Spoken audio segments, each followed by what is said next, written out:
Alors on commence, oui, les filles et les garçons.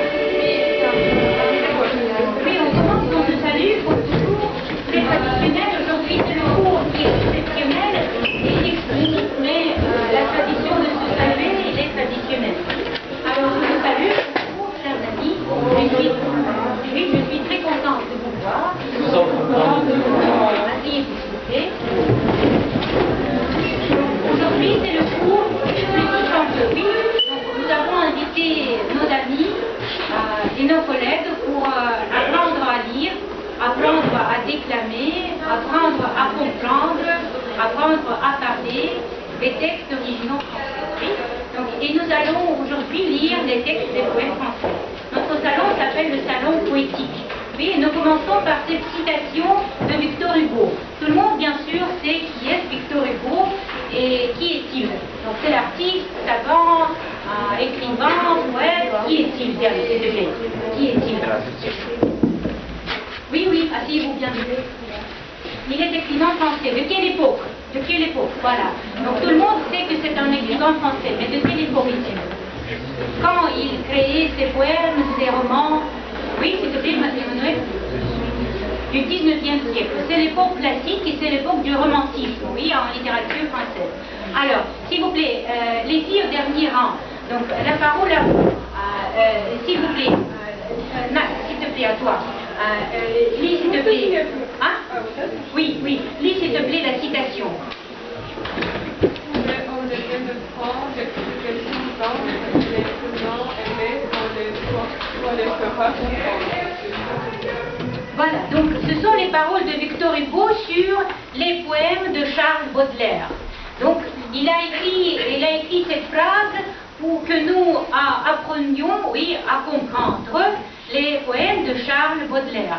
Charles Baudelaire, c'est un poète de quelle époque? Déjà du 19e, de la deuxième partie du 19e siècle. Oui, c'est le symboliste, le célèbre symboliste français.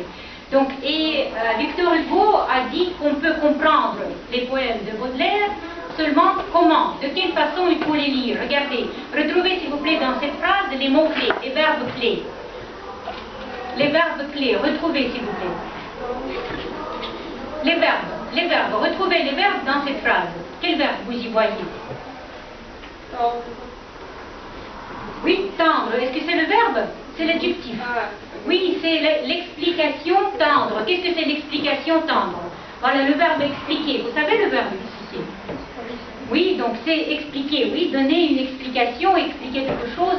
Et comment il faut-il expliquer les poèmes? Il faut les expliquer d'une façon tendre, c'est-à-dire délicatement, oui, délicatement. Donc c'est-à-dire, il ne faut pas les interpréter à sa propre façon, mais essayer de pénétrer le sens du poète, oui, voilà.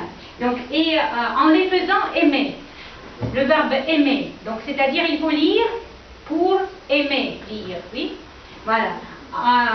Qu'on les fera comprendre, oui, comprendre. Vous savez le verbe comprendre? Alors, nommez-moi s'il vous plaît 3 verbes de cette citation. S'il te plaît, Yula, toi, quel verbe tu vois? 3 verbes clés. Faire. Oui, très bien. Mais le verbe faire ici, c'est le verbe auxiliaire. C'est pas le verbe qui importe du sens. Oui. Donc c'est le verbe auxiliaire plutôt. Faire, aimer. Oui. Aimer, voilà, en verbe. Comprendre, deuxième. Et expliquer, oui. Expliquer, oui, explication. Voilà, pénétrer, expliquer, aimer et comprendre. Voilà, donc aujourd'hui on va apprendre à lire en pénétrant d'explications tendres et en faisant aimer les poèmes des poètes français. Voilà ce qu'on va faire aujourd'hui. Donc, et on va le faire justement pour vous apprendre à penser, à parler, à écrire avec justesse et originalité. Oui? Voilà, donc, mais au début, je fais une petite excursion en histoire. Oui, d'accord? Donc, dites-moi s'il vous plaît, aux leçons de littérature, est-ce que vous avez parlé de cette tradition russe du 19e siècle d'organiser les salons littéraires? Oui, au beau mot de russe, Donc, c'était les salons littéraires où, qu'est-ce qu'on faisait là-bas? Pourquoi on organisait les salons littéraires? Parce que dans ces salons, Qu'est-ce qu'on faisait? On lisait, on oui. lisait le français. Est-ce qu'on lisait les textes français? Voilà la différencité entre nous et les salons du 19e siècle. Quand même, c'est 200 ans qui ont passé, oui. 200 ans ont passé, alors la tradition a changé. Donc à l'époque du 19e, donc on organisait ces salons pour lire les textes russes, pour populariser le russe, la langue russe. Pourquoi? Parce que le beau monde parlait surtout quelle langue? L'aristocratie russe parlait surtout quelle langue à l'époque du 19e siècle? Le français, voilà, on connaissait mieux le français que le russe, oui. Voilà, et pour populariser le russe, on a organisé ces salons pour lire les textes originaux des poètes et des écrivains russes. Et nous faisons le contraire. Nous lisons les textes français, pourquoi faire? Pourquoi? Pour populariser la langue française. Parce que nous l'apprenons et nous essayons de comprendre le français, oui. Et nous essayons de comprendre les textes français. Voilà. Donc la tradition d'organiser ces salons, donc ça, le plus célèbre salon littéraire, c'était le salon de Djerdjanin. Vous savez ce nom? Qui était Djerdjanin? Il était poète aussi, les odes de Djerdjanin célèbres, mais il était aussi le maître d'Alexandre Sergueevitch Pushkin. Vous vous rappelez ces paroles? Старик Державин нас заметил и в гроб сходя благословил. Помните ça? Donc c'est le maître, donc Державин était le maître d'Alexandre Sergueevitch Pushkin, c'est lui qui a enseigné l'histoire, le latin, le russe, le français, le grec, oui, l'histoire mondiale, c'est lui qui a enseigné à Pushkin et à ses contemporains. Et c'est juste au salon de Djerdjanin qu'Alexandre Sergueevitch Pushkin a présenté pour la première fois ses poèmes et ses poésies. Oui, c'est juste là-bas qu'on a reconnu Alexandre Sergueevitch Pushkin comme un homme illustre, comme un homme doué, talentueux et un grand futur poète russe. Voilà. Donc, et regardez les noms des visiteurs de ce salon. Bogdanovich, Lénine, frère Lvov, Ulyaninov, Skapnik, Krylov, et même la famille de Kutuzov, voilà, ce sont ceux qui ont participé à ces salons littéraires. Et est-ce que vous avez entendu parler de cercle Arzamas? Oui, ce cercle est lié avec quel événement historique? C'est là-bas que sont nées les idées des décembristes. Qu'est-ce que c'est les décembristes?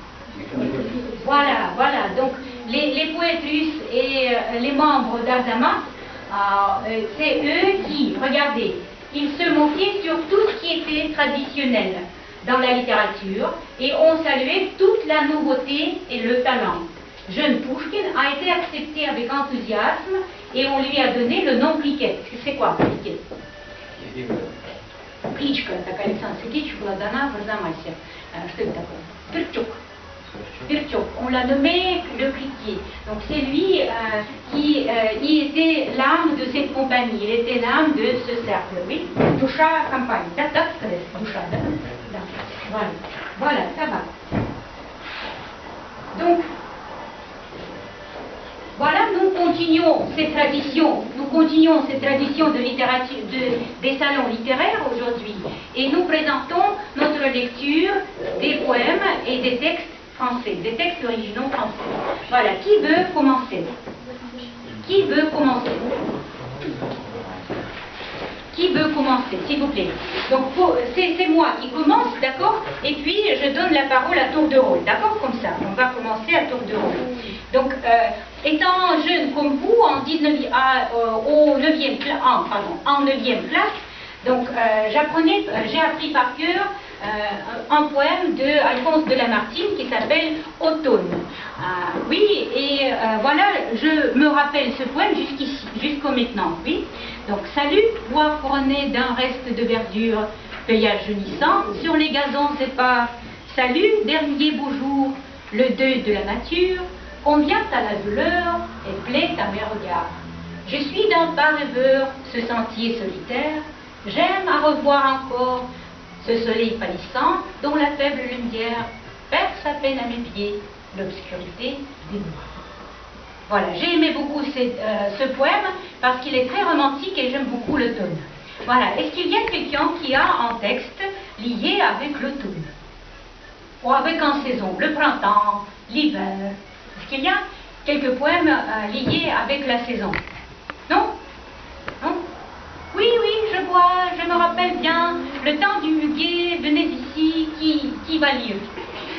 Qui va lire Francis Lemar, le temps du muguet? S'il vous plaît, qui a ce texte? S'il vous plaît, venez ici, bien vite, bien vite. S'il te plaît, Clim, à toi, oui. Oui, oui, oui. Voilà, qu'est-ce que c'est le manuscrit? Le manuscrit. Voilà, donc écrit à la main. Oui, on vient ici avec les manuscrits, on vient ici avec les textes à la main, on peut lire, oui, mais on peut laisser un coup d'œil. On ne peut pas tout lire, mais on peut laisser un coup d'œil, oui. Alors, s'il te plaît, tu peux t'asseoir comme tu veux, tu peux laisser rester debout, comme tu veux. S'il vous plaît, écoutons. Le temps du muguet. Carnot. Il est revenu le temps du muguet, comme une vieille amie retrouvée. Il est revenu flâner le long des quais, et j'ai vu refleurir les clés de ton sourire. Aujourd'hui, plus beau que jamais. Le temps du muguet ne dure jamais, plus longtemps que les mois de mai.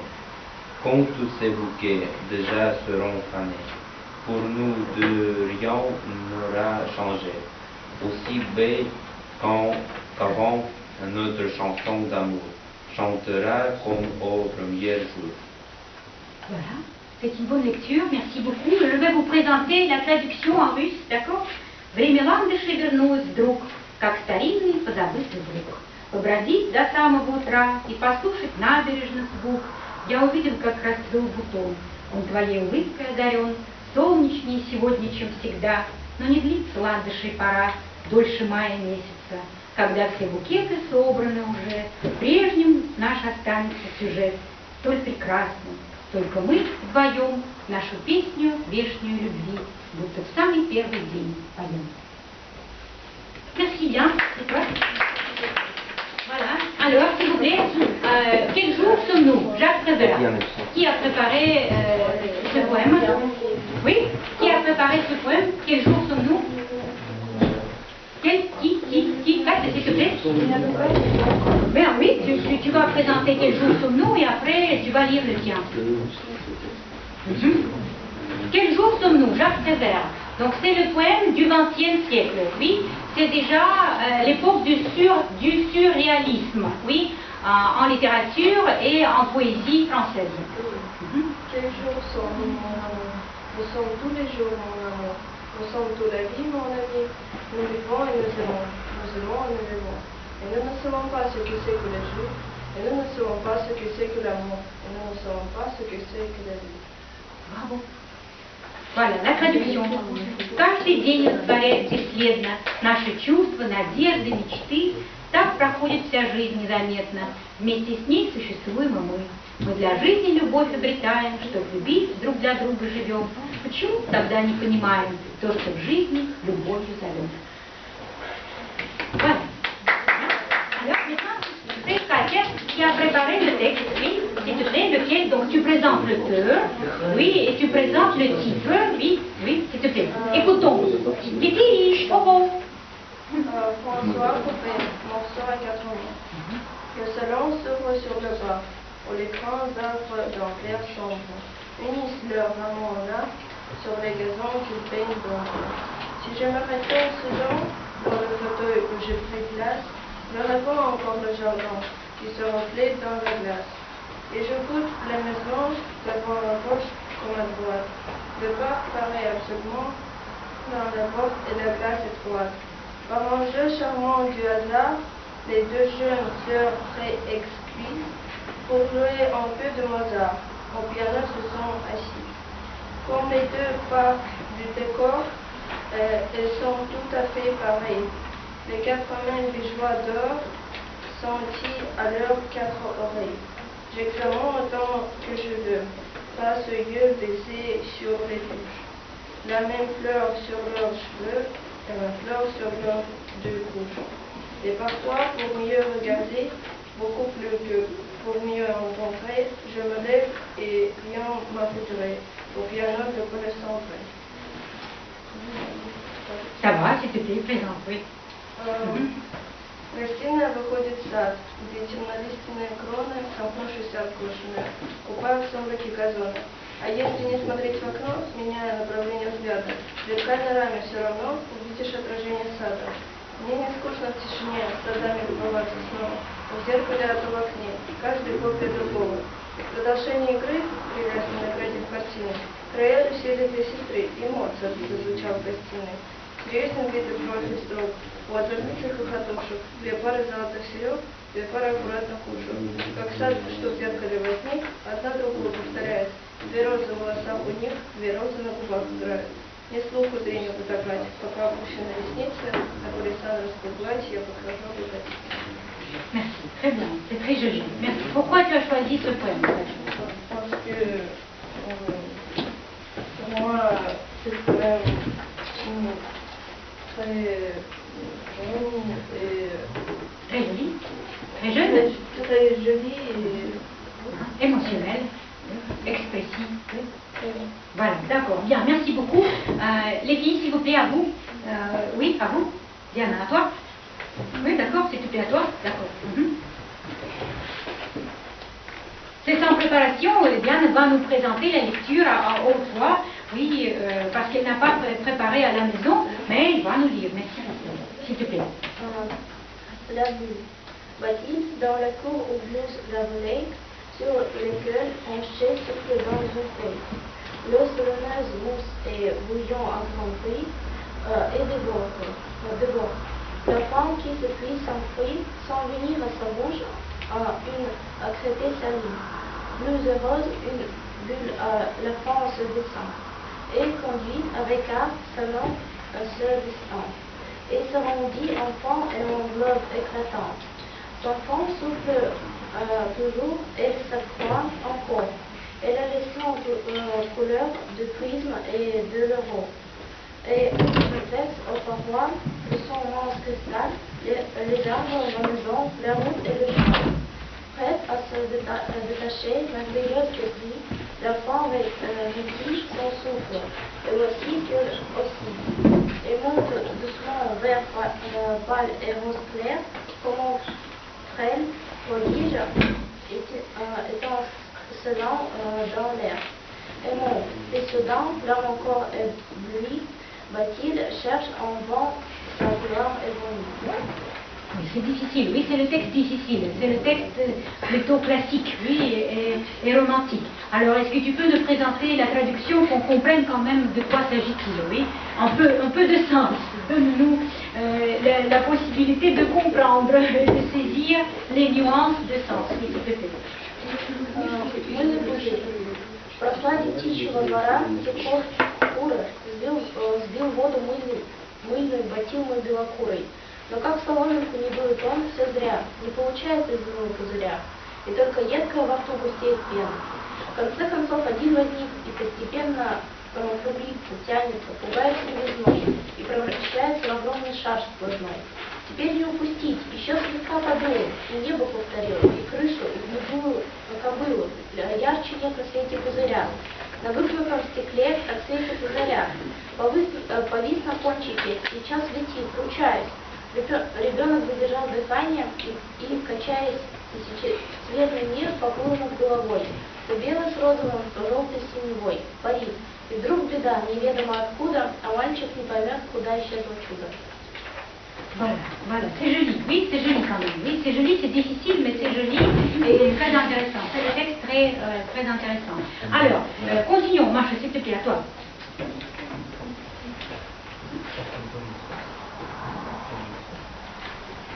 Poil noir, liberté. Sur mes cahiers de collier, sur mon pupitre et les arbres, sur le sable, sur la neige, j'écris ton nom. Sur toutes les pages bleues, sur toutes les pages blanches, pierre sans papier ou cendre, j'écris ton nom. Sur les images de raies, sur les arbres de bruyers, sur les couronnes de roi, j'écris ton nom. Sur les jambes et les déserts, sur les nids, sur les genêts, sur les côtes de nos enfants, j'écris ton nom. Погода.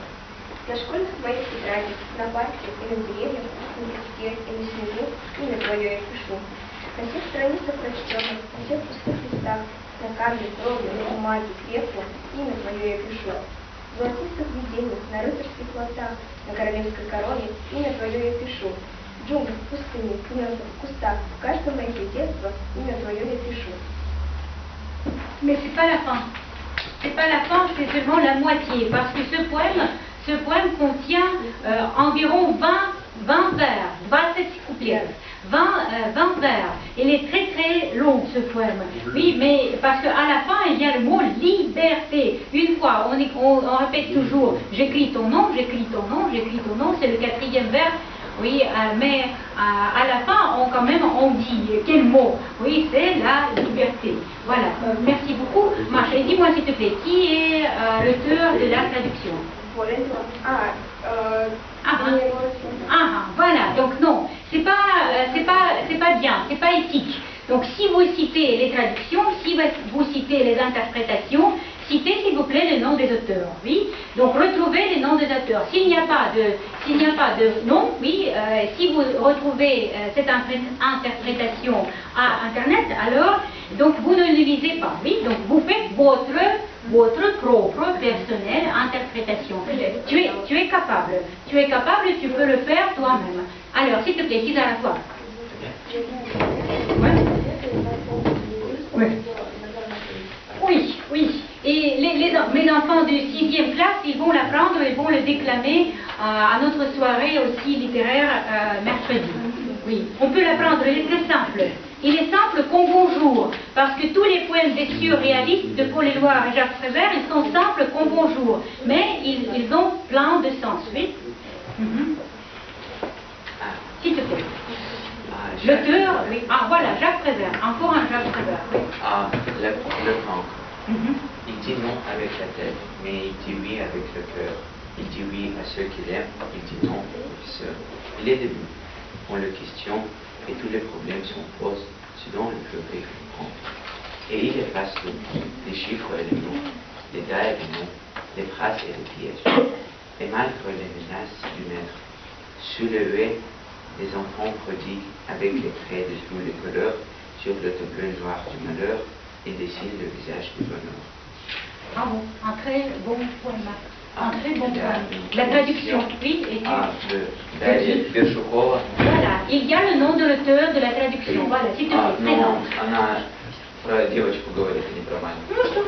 C'est pas grave. Oui, c'est un enfant. Oui, un enfant. C'est pas grave. La fille ou un garçon, c'est un enfant, c'est tout. S'il te plaît.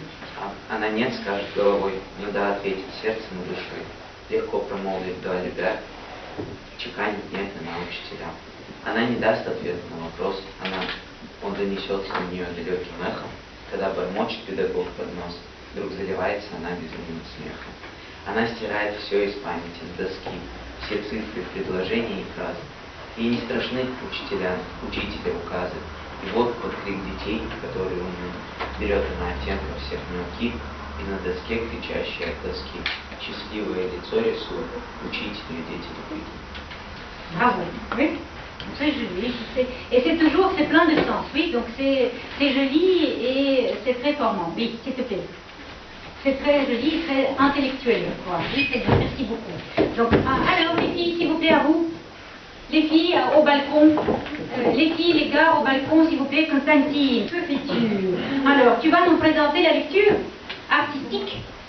Jacques Prévert, quel jour sommes-nous, s'il te plaît, à toi? Oui, bien sûr, oui, il faut travailler à la leçon, oui. Il faut être actif, positif et créatif. S'il te plaît, ta lecture artistique. Oui, très bien. Oui, comme tu veux. Comme tu veux, s'il te plaît, à toi. Jacques Prévert. Quel jour sommes-nous? Quel jour sommes-nous, mon amour? Nous sommes que le jour, mon amour. Nous sommes le jour, la vie, mon ami. Nous vivons et nous aimons. nous aimons et nous vivons. Et nous ne savons pas ce que c'est que la joie, et nous ne savons pas ce que c'est que l'amour, et nous ne savons pas ce que c'est que la vie. Oui.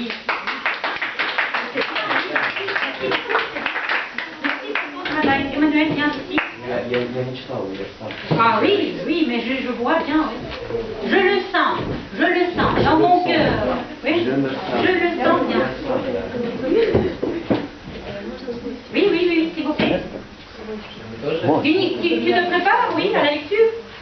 Oui. Ah, alors, qu'est-ce que tu lis? Tu lis le texte en français? Tu lis le texte poétique? Oui, c'est le texte poétique que tu lis. Ah, d'accord. Ah, je vois bien. Jean Cocteau. Oui, très bien. Voilà, merci beaucoup pour le choix. Jean Cocteau, écoutons s'il vous plaît. Адресован Вере Сержи. Oui. En air de douceur, on te note. Да, ну сложно. Всегда у Жана Кокто всегда все сложно. Поэтому любая пауза, наоборот, она смысловая пауза. Да, любой запинка, смысловая запинка. Да. Громче, чуть слышно. En air de ce fond, entre nos mains dans ce œil de cristal, de nix et d'émeraude. Couché de temps en temps, ce pas s'arrondit. Et là rentre au monde qu'il faut attendre. Le douloureux son de son enquête. Du son est mis en quête. Il s'étire faire les yeux, tourne la tête. Mieux, avec un rayon jour, on vient encore prendre. Se lève le moustache droit, le dos rond. Puis tout à coup, assis, se met, lent et morose, à lécher son dos noir avec sa langue rose.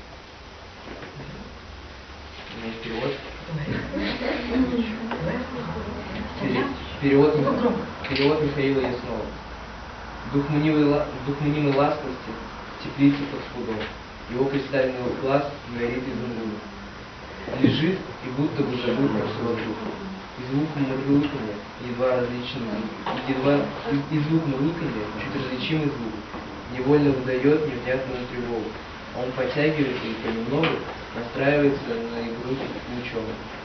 Затем встает, спина дугой, усы торчком, и вдруг, усевшись умываться, скользя по черной шерсти розовым языком. C'est difficile, oui, c'est difficile.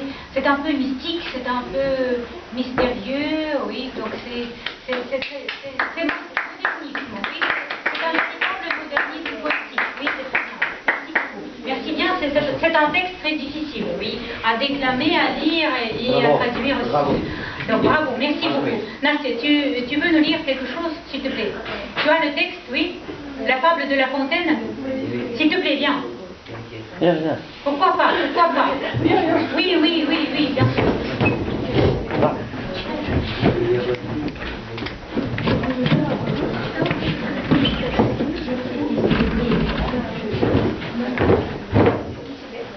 Alors, s'il vous plaît. La Fontaine de Corbeau et le renard. Maître Corbeau sur un arbre penché tenait en son bec un fromage. Maître Renard, par l'honneur alléché, éteint à peu près son langage. Mais bonjour, monsieur du Corbeau, que vous êtes joli, que vous me semblez beau. Sans mentir, si votre ramage se rapporte à votre plumage. Vous êtes le phénix des autres, de ces bois. À ces mots, le corbeau ne s'en sent pas de foi. Et pour montrer sa belle voix, il ouvre un large bec, laisse tomber sa proie. Le renard s'en saisit et dit: mon bon monsieur, apprenez que tout flatteur vit aux dépens de celui qui l'écoute. Cette leçon vaut bien un fromage sans doute. Le corbeau, honteux et confus, jura, mais un peu tard, qu'on ne lui prendrait plus. Voilà, bravo. Mais c'est un peu dramatique, oui. Donc c'est un drame, oui, une drame, oui. C'est une drame le conflit entre le corbeau et le renard. Oui, donc, mais à vrai dire, c'est un texte plus amusant, je crois. Alors, je vous lis la traduction qui est plus amusante que la drame en français. Oui, alors, merci beaucoup. Торчало дерево в окне, на нем была ворона. Она сидела на хвосте, а сыр во рту держала. Ну вот лисица, запахом прельстившись, решила испытать всю лесть. К вороне той: красотка, вы чудо чудное, поете как кокотка, вы словно песни реки, куда спустились духи. От слов таких ворона потеряла не только разум, но и клюв разинувший забыла вдруг о сыре. Решила показать, что лучше всех она в несчастном этом мире. А у лисицы на то причина есть — коварна красота. Она на зависть всем сбежала, чтоб сыр тот съесть. Ворона поздно осознала и впредь лису не подпускала к красе своей и сыру. Voilà, donc c'est le corbeau et le renard. Mais il y a encore la cigale et la fourmi. Qui veut lire? Qui veut lire? Yule, à toi, viens. Qui a ce texte? Qui a le texte de la cigale et la fourmi? У кого, девочки? У кого? Нет? La cigale et la fourmi. Мы сейчас пробник по английскому устной части, и Хизара в его очередь 15 минут. Буквально, в общем, сказали идти. Вот тут нет вообще. Он вышел в туалет. Якобы. Все понятно с ним. Все нам ясно. C'est tout Юля, à toi. D'accord, gros. J'attrapais une fille de soleil, un coup d'amour, un coup de je t'aime. Je sais pas comment je me rappelle. C'était un rêve de super belle. Je dors plus la nuit, je fais des voyages sur des bateaux qui font le naufrage. Je te vois toute nue sur des étangs. Et j'en dors plus dans les noir de manche. Mais tu n'es pas là et c'est une rêve. Oh, oui. Tant pis. Et si je rêve? Je rêve, tant pis. Quand tu t'en vas, je dors plus la nuit. Mais tu n'es pas là et tu sais, j'ai envie d'aller là-bas, les fenêtres en face et de visiter ton paradis. Je mets tes photos dans mes chansons et dévoiler dans ma maison. Je voulais me tirer, mais je ne me tire plus.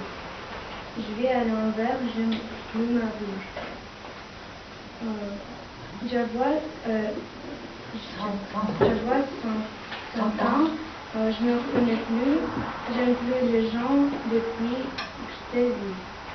Je veux plus rêver, je voudrais que tu viennes me faire voler, me faire je t'aime. Bravo, un très joli poème, je ne connais pas, c'est bravo. Donc tu l'as trouvé pourquoi? Pourquoi tu l'as recherché? Pourquoi tu l'as choisi? Ah, mais tu as aimé aussi. Alors, tu lis la traduction? Ouais. Non, désolé, mon poète. Non, mais alors, on a saisi le sens? Ou un tout petit peu? Un tout petit peu, bien. C'est à toi, la traduction? Нет, это просто... S'il te plaît, oui, d'accord, отсрочек. S'il te plaît, s'il te plaît, s'il te plaît. Я получил солнечный удар любви. Ну, как странно, удар я люблю тебя. Ничего не странно, в стихах все не странно. Все естественно. Я не знаю как, мне надо вспомнить, не сон ли это. Ты потрясающе красива. Я больше не сплю ночами, я путешествую на тонущих кораблях. Читай. Ну ладно, хорошо. Merci beaucoup, c'est très romantique.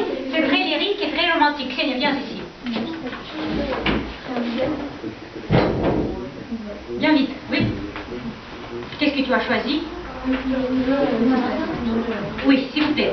Écoutons. Les femmes sont sur la terre. Les femmes sont sur la terre pour toute fidélité. L'amour, c'est un mystère qui commande leur plaisir. C'est l'amour qui vous s'enfuir à l'onde est permanente. Et donc, toute la nature ne répond que leur nom. Tout ce qui brille offre à l'âme son parfum ou sa couleur. Si Dieu n'avait fait la femme, il n'aurait pas fait la fleur. À quoi vont vos étincelles, bleu saphir sans les yeux bleus? Les diamants sans les veines ne sont plus que ces cailloux. Et dans le charmille vert, les roses dormant debout. Ils sont des bouches ouvertes pour ne rien dire du tout. Tout objet se charme en rêve, tient aux épaules se claquer. Les paroles blanches sans l'air, sans toi, ma fière beauté. Ressemblance, on l'a dit, à mon amour qui te fuit, musique de la maladie, dans bec, dans la nuit. Alors, s'il te plaît, présent. Женщина создана для того, чтобы все на земле казалось прекрасным. Чтобы этот мир в цветами можно сравнить его с женской страстью.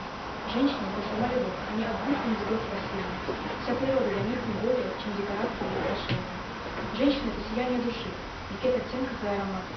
Разве Господь сотворил слышать цветы и придумал как женщина когда-то? Создан сапфир, чтобы сравнить его с искрами синих очей и шикарной правдой. Что бриллиант, даже самый быстрый, без красавицы, просто камень. Нежные розы в зеленом ковре, что приоткрыл уста бутона, но говорить ничего не смея, дремать в видение своих погруженных. Все, о чем грезится, все, что желанно, стоит в себе женское очарование, белый жемчужный бред, первозданный жалоб, безъемного небояния. Так и любовь, что себе позволит мило меня разлучить, бесполезно, подобно полу дикого зверя. Merci, c'est joli, c'est toujours lyrique, c'est toujours joli. Et quand on parle de l'amour, quand on parle du lyrisme, alors c'est toujours joli. Kalina, toi S'il te plaît, qu'est-ce que tu veux dire? Oui, s'il te plaît. Le thème de la session de vente, de froidure et de pluie, c'est vêtu de broderie, de soleil luisant, l'air est beau. Il n'y a bête et ni oiseau, on se jargon comme tout cri. Le temps a laissé son manteau. La rivière, la fontaine, le ruisseau, pour porter à univers joli. Гуд d'argent, de фабрилии, шагом себе это nouveau. Le temps a laissé son manteau. Я хотела бы прочитать перевод, который я сама сочинила. Время сбросило свой покров из дождей, холодов и ветров, делая вышивку чистого, теплого солнца лучистого.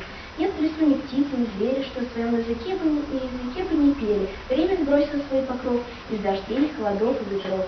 Река, источник ручей носит в карманах красивых евреев, билет серебра и ярких монет. Каждый в новое платье надет. Время сбросило свой покров из дождей, холодов и ветров. Niciodată. On est tous capables, oui. Alina, Alice, vous, quelque chose à lire. Allez, s'il te plaît, viens, la fable, oui. Viens avec ça. Oui, oui. Mais qui? Venez. Oui. Oui, pourquoi pas, viens vite. Non, Faustina, viens. Oui, s'il te plaît. Est-ce qu'on peut plus finalité de la fourmi lire Oui, très bien. Elle a sa propre poésie en français, donc. Comme tu veux, comme tu veux. C'est son poème. Oui, c'est ton choix, à toi, c'est à toi. Bien sûr le tien. À quoi bon La Fontaine? La Fontaine, est-ce qu'on peut comparer La Fontaine avec Austin? Non, l'Austin est la meilleure. Oui. Salut mon ami, c'est moi, oui. Tu es mort, je sais. Tu le mal est passé. La France ne t'a pas oublié. Nous serons toujours liés. Tu me dis, c'est la vie, mon ami. C'est génial. Bravo. C'est génial. Après ça, La Fontaine. Non, c'est pas intéressant. La Fontaine après ça. Non, c'est formidable. Bravo, merci beaucoup. Donc, est-ce qu'il y a encore ceux qui ont préparé les textes à lire? S'il vous plaît, les filles. Vous? Non? Je n'ai pas. Ah, mais tu n'as pas tête. Vic, s'il te plaît, Vic, qu'est-ce que tu as préparé? S'il te plaît, Vic, oui. Vic n'a rien préparé. Alice, tu peux... Non, Alice. Est-ce qu'il... Tout ça pour déclamer, tu déclames. Pour finir en beauté, voilà, finissons en beauté, oui. La cigale et la fourmi et la fontaine. La cigale, ayant chanté tout l'été, se trouva fort dépourvue quand la vie fut venue. Sans ce petit morceau de mouche et de vermisseau, elle alla crier famine chez la fourmi sa voisine, la priant de lui prêter quelques graines pour subsister. Puisqu'à la saison nouvelle, je vous paierai, lui dit-elle, avant l'eau froide animal. L'intérêt est principal. La formule n'est pas traiteuse. C'est le son moindre des formes. Que faisiez-vous autant de choses, dit-elle à cette emprunteuse. Nuit et jour à te venant, je chantais, neveu de plaise, vous chantiez, j'en suis fortaise. Eh bien, dansez maintenant. Oui, bravo, très bien. Oui, tout le monde connaît ce texte, oui. Tout le monde le connaît, alors c'est clair, il ne faut pas traduire, je crois, oui. Tout est clair, alors tout le monde connaît Stricasa et Mouravi, oui. Très bien, merci beaucoup. Merci beaucoup. Ah bon, mademoiselle, voilà. C'est encore un poème moderne. C'est un poème de la deuxième moitié du XXe siècle. Donc c'est l'artiste français de la deuxième moitié du XXe siècle. Je vais mettre la présentation des images, parce qu'il faut lire avec les images au fond, pour que ce soit plus joli. Je vais le faire bien vite.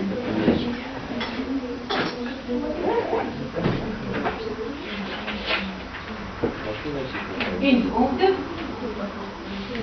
Voilà. Alors, s'il vous plaît, regardez parce que c'est vraiment très imaginatif. S'il te plaît, à toi. Oui. Je hais les haies qui sont des murs. Je hais les haies et les bruyères qui font leur haie le long des murs. Je hais les haies qui sont de haut. Je hais les haies qu'elles soient de murs, qu'elles soient de haut. Je hais les murs qu'ils soient tendus, qu'ils soient de murs. Je hais les haies qui murs et murs. Je hais les murs qui sont en murs. Et vous avez saisi le sens? Qu'est-ce que c'est? Je hais, le verbe haïr. Ninavis. Je hais les murs qui sont en nous, le dernier verbe. Je hais les murs qui sont en nous. Ненавижу стены, которые en nous. Voilà. Ах, бах, стена, страх. Ого, забор, умру. Вокруг грех. Строю, рою, во тьме, бою. Зачем стена? Всех закрыть под замок. Тех, кто будет сеять смех. В душе моей стена. Ее пройти зря. Не превзойти стен, выстроенных из вен. Мне в висок тьма. Я остаюсь одна. Ты мой единственный век. От тьмы позора утех. Кто потешается над чувствами тех, кто слаб. Voilà, c'est le poème de 1975. Voilà, c'est le poème très explicite pour finir notre salon. Oui, pour finir avec une expression, pour finir avec une notion et ambiance. Oui, donc s'il vous plaît, ceux qui sont invités et ceux qui sont assistés à notre salon, je demande à Andrei Borisovich, pour finir, à nous présenter. Pourquoi je fais comme ça? Désolé.